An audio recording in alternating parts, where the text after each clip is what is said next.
very much. And I think one important question we should all ask ourselves is who's not in the room that should be there? And who's not on this panel that should be there? And I think that's where we start addressing the problem. I think there are many voices out there of very competent speakers about the challenges of food security at a household level and at a country level that should be part of this conversation. And we are not reaching those people. We should have more women there in the conversations that we're having that come from grassroots movements. And I just want to correct the notion that the UN can start movements. It's impossible. Movements are built from grassroots. And there's a second part of the equation, which is the transfer of skills, which we have much of in this room. The technological knowledge, managerial knowledge, the business models, the finance, that we need to transfer to these smallholder farmers in a way that makes them efficient and improves their productivity. And then there's a third part of this equation, which is really about accessing markets in a way that raises incomes. Because we know the incomes that are raised of women will be invested in health, education, and nutrition. So now we know that those links are scientifically addressed. How do we convince decision makers? The most important decision maker in government is the president and the finance minister.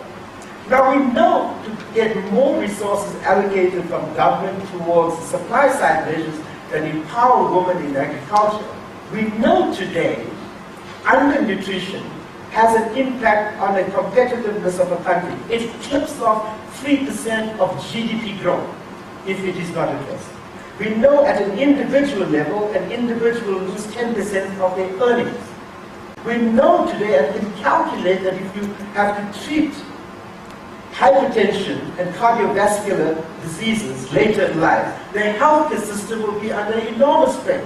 To treat undernutrition costs virtually cents, US cents per person. So these are the arguments that we need to now go and work with these different stakeholders and bring them into the type of partnerships that produce solutions. Thank you. I believe that Southern Africa in general, there's room for all types of agriculture.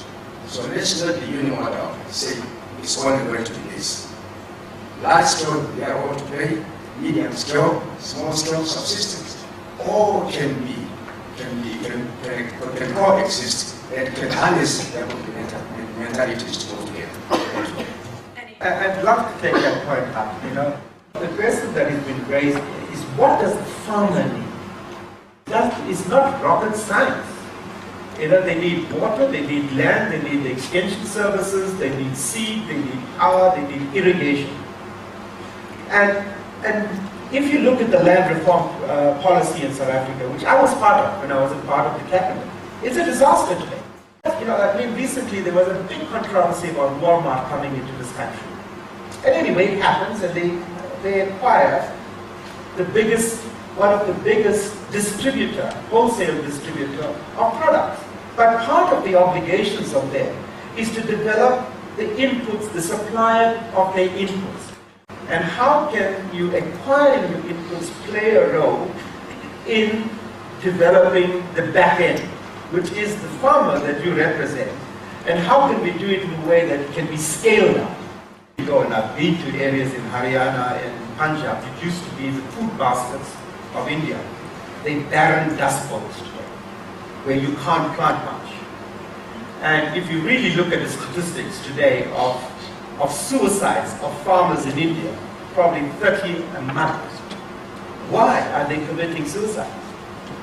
Because they've ended up having to buy seed and use fertilizer, and then having to buy pesticides and herbicides, and all from the same companies, and ending up in debt, which has been funded by an unregulated microfinance sector. About the role of government, I think government's been mentioned in fact a number of times, but I'm not sure whether we actually know what we want government to do and how to do that. And the question that I have for the panel is, do we think that for Africa that there is a strong enough vision around agriculture? their political will? Yes. If you look at policies, we have fantastic policies in the African Union from us. Secondly, because of governance issues. And thirdly, because of the weakness of organizations on the ground. So I'm very happy to see that we have representatives here of farmer unions. Because why is it that they will not listen to you? It's because we don't have the power. It's because we don't have the power as organizations to actually make people listen to us. And so if I'm looking at solutions, I'm looking at, first of all, are we able to build a private sector that is truly independent in Africa, that is able to assert what is right, not just for themselves, but for the population? Can we make sure that farmers are properly organized on the ground? Can we make sure that women are properly organized on the ground? So that when they sit here and talk to the decision makers, those decision makers are not just going to nod their heads and sign a piece of paper, because paper accepts anything that's written on it, but will go back and do what they're supposed to do.